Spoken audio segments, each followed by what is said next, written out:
پچھلے سال رمضان میں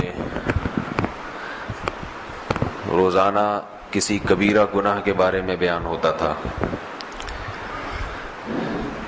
ایک کبیرہ گناہ، اس کے شریعت میں کیا وعید ہیں، کیا اس کے نقصانات ہیں. اس دفعہ انشاءاللہ فجر کے بعد کوشش ہوگی کہ کسی ایک بڑی نیکی کے بارے میں، بڑی خیر کے بارے میں جس کی شریعت میں بہت تاکید ہے، تو اس کے بارے میں انشاءاللہ بیان ہوا کرے گا. تو آج سے انشاءاللہ آغاز کرتے ہیں. آپ حضرات جم کے بیٹھیں روزانہ پابندی کے ساتھ، تاکہ کم از کم اتنا علم ہو کہ ہمارے مذہب نے، ہمارے دین نے کن بھلائی کی باتوں پہ زیادہ زور دیا ہے، تو شاید اللہ تعالیٰ ان میں سے ہمیں ان بھلائیوں کی توفیق عطا فرما دے. تو سب سے پہلی بھلائی جو فرض نہیں ہے لیکن شریعت نے اس کی بہت ترغیب دی ہے، وہ ہے تہجد کی نماز. قرآن مجید میں ہے تتجافى جنوبهم عن المضاجع يدعون ربهم خوفا وطمعا ومما رزقناهم ينفقون. فرمایا ہمارے جو نیک بندے ہیں ان کے پہلو رات کو ان کے بستروں سے الگ ہو جاتے ہیں. کیوں الگ ہوتے ہیں؟ جنت کے شوق میں اور جہنم کے خوف میں. یعنی ہمارے نیک بندوں کو جنت کی لالچ اتنی ہے، جنت چیز ہی ایسی ہے، اللہ نے اس کو اتنا حسین اور مزین بنایا کہ جب وہ جنت کا تذکرہ قرآن مجید میں پڑھتے ہیں، سنتے ہیں، تو کیا کرتے ہیں کہ رات کے آخری حصے کو غنیمت سمجھتے ہیں اور اس میں اپنے رب کے سامنے کھڑے ہو کر یدعون ربہم، رب کو پکارتے ہیں، خوفا و طمعا، جہنم کے خوف سے اور جنت کی لالچ میں. ایک اور مقام پر ہے ربنا اصرف عنا عذاب جہنم ان عذابها کان غراما، کہ رات کو یہ دعا مانگتے ہیں کہ اے اللہ ہم سے جہنم کے عذاب کو دور کر دیجئے، اس لیے کہ اس کا عذاب چمٹ جانے والا عذاب ہے. تو قرآن مجید میں بہت سارے مقامات پر تہجد کی نماز کی بے پناہ فضیلت وارد ہوئی ہے، اور احادیث میں آپ صلی اللہ علیہ وسلم کا اپنا عمل تو سب کو معلوم ہے کہ کھڑے کھڑے آپ صلی اللہ علیہ وسلم کے پاؤں مبارک سوج جایا کرتے تھے. ہم اتنی عبادت تو نہیں کر سکتے، لیکن تھوڑی سی یہ سنت کو زندہ کرنے کی کوشش کر سکتے ہیں. حدیث میں ہے، صحیح بخاری مسلم کی حدیث ہے، آپ صلی اللہ علیہ وسلم نے فرمایا نعم الرجل عبد اللہ لو یصلی من اللیل، کہ عبداللہ بن عمر کیا ہی بہترین آدمی ہے اگر وہ رات کے حصے میں کچھ نماز پڑھ لے. ساری خیریں ہیں، ساری بھلائیاں ہیں، ایک چیز رہ گئی ہے، رات کے آخری حصے میں نماز نہیں پڑھتے. تو عبداللہ بن عمر کے بیٹے حضرت سالم فرماتے ہیں کہ یہ سننے کے بعد میرے والد نے، عبداللہ بن عمر نے کبھی تہجد میں ناغہ نہیں کیا، اور بہت تھوڑا سوتے تھے، ہمیشہ پابندی سے رات کو تہجد پڑھتے تھے. ایک اور حدیث میں آتا ہے کہ آپ صلی اللہ علیہ وسلم نے ارشاد فرمایا افضل الصیام بعد رمضان شہر اللہ المحرم وافضل الصلاة بعد الفریضة صلاة اللیل، یہ سب سے بہترین مہینہ روزے کے لیے رمضان کے بعد محرم ہے، اور سب سے بہترین نماز فرض نماز کے بعد رات کی نماز ہے. فرض کے بعد سب سے افضل ترین نماز. ایک اور حدیث میں ہے رسول اللہ صلی اللہ علیہ وسلم نے فرمایا کہ حدیث کا مفہوم ہے کہ سب سے بہترین شخص اور سب سے بہترین گھرانہ وہ شخص ہے جو رات کے آخری حصے میں اٹھے اور اپنی بیوی کو بھی اٹھائے، بیوی نہ اٹھے تو اس کے پانی کے چھینٹے مارے.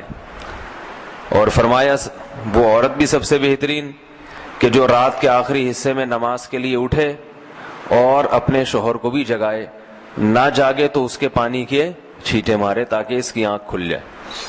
تو آپ صلی اللہ علیہ وسلم نے اہل خانہ کو بھی ترغیب دی ہے کہ میاں بیوی ایک دوسرے کو بھی اٹھائیں، لیکن یہ جب ہی ہے جب شوہر اپنے مزاج کا ہو عورت کے، یا بیوی شوہر کے مزاج، ورنہ آپ نے چھینٹے مارے، اس نے اٹھا کے مگا دے مارا آپ کے منہ پہ، بیلن اٹھا کے سر پھٹ گیا، تو ایسی صورت میں اوائڈ کرنا چاہیے. وہ خود ہی پڑھ لیں، اس پہ انشاءاللہ ثواب مل جائے گا. تو یہ بہت بڑی فضیلت ہے.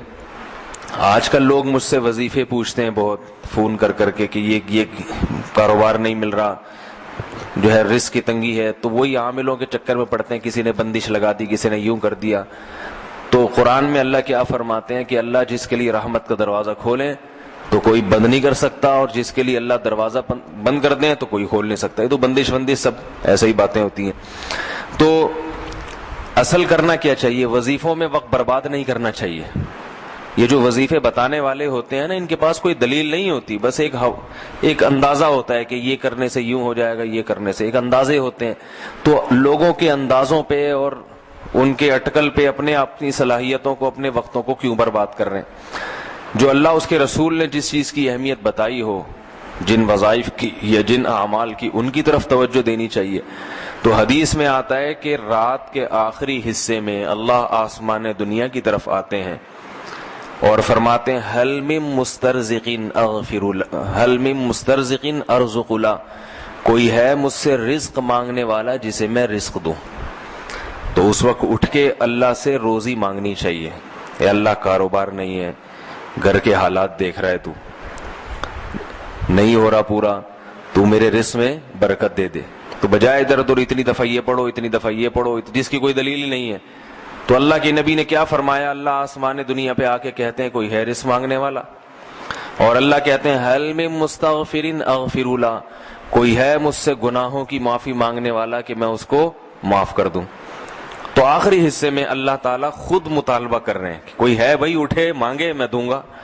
تو ہم پڑے ہوئے سب سو رہے ہوتے ہیں اس میں۔ تو یہ بہت بڑی نیکی ہے، یہ بہت بڑی سنت ہے، رات کے آخری حصے میں نماز پڑھنا۔ صحابہ تو بہت لمبی لمبی پڑھا کرتے تھے، اتنی ہم نہیں کر سکتے تو تھوڑا سا کر لیں۔ علماء نے لکھا ہے کم سے کم 2 رکعتیں یہ تہجد کی ہیں، کم سے کم، زیادہ سے زیادہ 8 بھی ہو سکتی ہیں، عام معمول آپ صلی اللہ علیہ وسلم کا، اور اس سے بھی زیادہ ہو سکتی ہیں، لیکن وہ نہیں ہو سکتا تو 2 رکعتیں پڑھ لے انسان۔ اور حدیث میں آتا ہے کہ آپ صلی اللہ علیہ وسلم سے کبھی رات کی نماز رہ گئی تو پھر آپ دن میں پڑھ لیا کرتے تھے۔ تو یہ قضا تو نہیں ہوتی، نفل نمازوں کی قضا نہیں، صرف ایک معمول کا پابند رہے انسان، اس لیے آپ نے ترغیب دی ہے۔ رات کو رہ گئے تو دن میں آپ صلی اللہ علیہ وسلم نے 12 رکعتیں پڑھی ہیں، تو دن میں پڑھ لے انسان۔ اور اگر رات کے آخری حصے میں اٹھنا بہت مشکل ہے یا ناممکن ہے تو آخری درجہ یہ ہے کہ عشاء کی نماز کے بعد وتر سے پہلے 2 نفل پڑھ لے انسان، بلکہ اس سے بھی پہلے یہ کہ سونے سے پہلے پڑھ لے، اور اس سے بھی اگر اتنی بھی نہیں ہوتی کہ بھائی نہیں سونے سے پہلے پڑھی تو میری تو نیند ہی اڑ جائے گی یا سستی ہوتی ہے، تو آخری درجہ کیا ہے؟ وتر سے پہلے 2 نفل پڑھ لے، اس نیت سے کہ تھوڑا سا یعنی تہجد کی نیت سے پڑھ لے تاکہ وہ ثواب پورا نہ بھی ملے تو کچھ انگلی کٹا کے ہی شہیدوں میں انسان نام لکھوا لے نا۔ یہ جو ہے کہا جاتا ہے نا انگلی کٹا کے شہیدوں میں نام، تو یہ اسی لیے ہے کہ بہت سے لوگ انگلی ہی کٹاتے ہیں اور وہ کچھ قربانی میں ان کا نام آ جاتا ہے۔ تو پورا کام نہیں ہو سکتا، تھوڑا سا کر لے، رات کا وقت بھی ہے اور عشاء کی نماز بھی ہو چکی ہے تو 2 رکعت اس نیت سے پڑھ لے۔ تو اصل تو وہی ہے کہ رات کے آخری حصے میں پڑھے۔ اللہ تعالی ہم سب کو اس پر عمل کی توفیق عطا فرمائے۔ سبحانک اللہم و بحمدک، الحمدللہ۔